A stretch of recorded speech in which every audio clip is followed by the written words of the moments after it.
मैं Kartik Sharma, math by Kartik sir classes में आपका स्वागत है।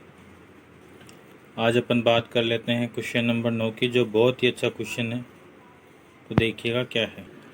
देखिए क्या है, एक शंकु की तिर्यक ऊंचाई और त्रिज्या का अनुपात 7:4 है। इसका वक्र पृष्ठीय क्षेत्रफल 752 वर्ग सेमी है। तो इसकी त्रिज्या ज्ञात कीजिए। तो अपन मान लेते हैं कि माना शंकु की तिर्यक ऊंचाई L तथा त्रिज्या R है। ठीक है। अब प्रश्नानुसार क्या है,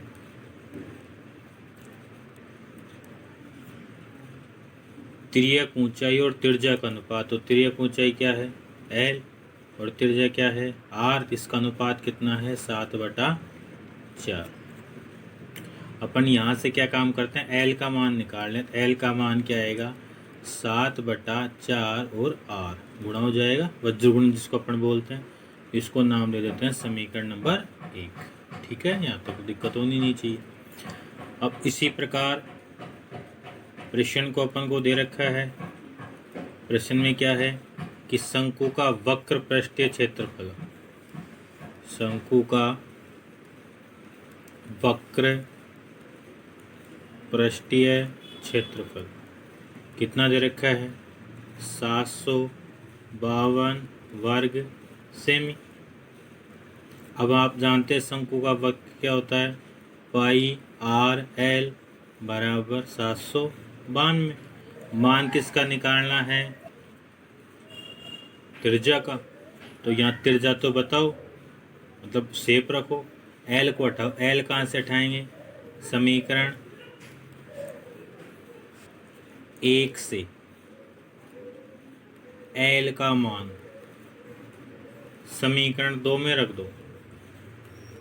समीकरण 2 में रखने पर तो जब अपन मान रखेंगे तो देखिएगा क्या आएगा, पाई आर तो है ही, यहाँ रख रहे हैं। एल की जगह क्या रखा जाएगा 7/4 और आर बराबर क्या आएगा 792। मान रखो, देखो पाई का मान क्या आएगा 22/7 गुणा क्या आएगा 7/4 और आर क्या हो जाएगा आर स्क्वायर बराबर क्या आएगा 792। अब जो कटे इसको काट, देखो 7 से 7 कट गया तो देखिएगा क्या आएगा आर स्क्वायर बराबर वज्रगुण करो तो 792 तो किससे गुणा हो जाएगा 4 से, और बटा में क्या आ जाएगा 22। काटो इसको, 22 से काटो, 22 एकम 22, 22 कितने होंगे 66, 13 बच गए और 22 की कितने हो गए 132। तो क्या आएगा 36 गुणा 4। आर स्क्वायर 36 गुणा 4 कितने होंगे 144। स्क्वायर हटाना तो क्या लेंगे वर्ग मूल। तो आर इस बराबर क्या आएगा √144। अब आपको पता है 144 किसका वर्गमूल होता है, 144 का वर्गमूल कितना होता है 12 सेंटीमीटर।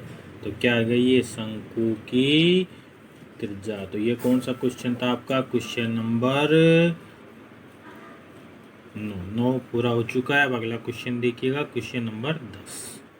अब देखिएगा प्रश्न नंबर 10 एक और करेंगे। ये क्या कहता है कि 9 मीटर ऊंचे शंकु के आकार के टेंट के आधार की परिधि 44 मीटर है। यानी कि आपको क्या दे रखा है कि शंकु की ऊंचाई, देखो जब तक तिर्यक ऊंचाई नहीं कहे आप इसको सीधी ऊंचाई मानेंगे। तो शंकु की ऊंचाई, इसका मतलब किसका मान है एच का मान है, कितना है 9 मीटर। और क्या दे रखा है कि आकार के टेंट के आधार की परिधि। तो आप जानते हैं शंकु के आधार की परिधि, शंकु का कर दो चौकी कर दो, शंकु की आधार की परिधि,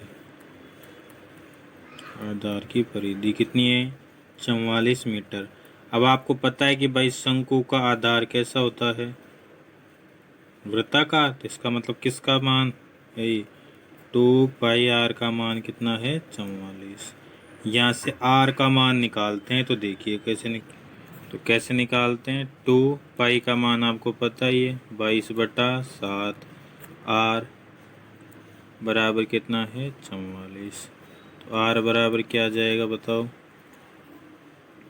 44 × 7 बटा 2 × 22। तो ये कट जाएगा एक, तो कितना आ गया 7 सेंटीमीटर। तो त्रिज्या कितनी आ गई 7 सेंटीमीटर। अब निकालना क्या है वो देखो, निकालना क्या है? इसके अंदर वायु का आयतन, वायु मतलब हवा, हवा आकार कैसा है शंकु, तो शंकु का आयतन निकाल लो। तो ऐसे लिखेंगे शंकु के अंदर, शंकु के अंदर वायु का आयतन, वायु का आयतन वही होगा जो किसका आयतन होगा? शंकु का आयतन। अब शंकु के आयतन का सूत्र क्या होता है? 1/3 पाई r स्क्वायर h। ठीक है, मान रखो 1/3 पाई का मान 22/7, r स्क्वायर है तो इसको ऐसे लिख सकते हैं 7 का होल स्क्वायर। h का मान आपको पता है, दे रखा था, कितना है 9। इसको सरल करो, पहले तो इसको प्रसार कर दो। 1/, गुना 22/7 गुणा 7 गुणा 7 गुणा में कितना आएगा 9। काटो, 7 से तो 7 कट गया, 3 से कितनी बार कटा 3 बार, तो क्या क्या बचा 22 गुणा क्या बचा ऊपर 7 और एक क्या बचा 3।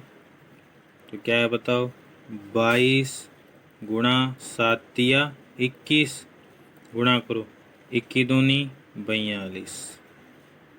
ठीक है, हासिल कितनी आ गई 4, 21 दूनी 42, 42 और 4 कितने हो गई 46। तो कितना आ गया 462 आयतन था। तो एक आयतन की इकाई क्या लग जाएगी घन सेमी।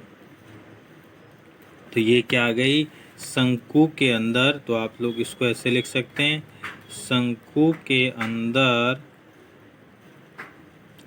स्थित वायु का आयतन, वायु का आयतन, हवा का आयतन, लिक्विड का आयतन कितना आ जाएगा 462 घन सेमी। तो ये कौन सा क्वेश्चन हो गया आपका? Question number 10। तो आज आपने कौन कौन से क्वेश्चन किए? क्वेश्चन नंबर 9 और क्वेश्चन नंबर 10। ठीक है, बाकी करेंगे अपन बाद में। तब तक के लिए धन्यवाद, अपना ध्यान रखें।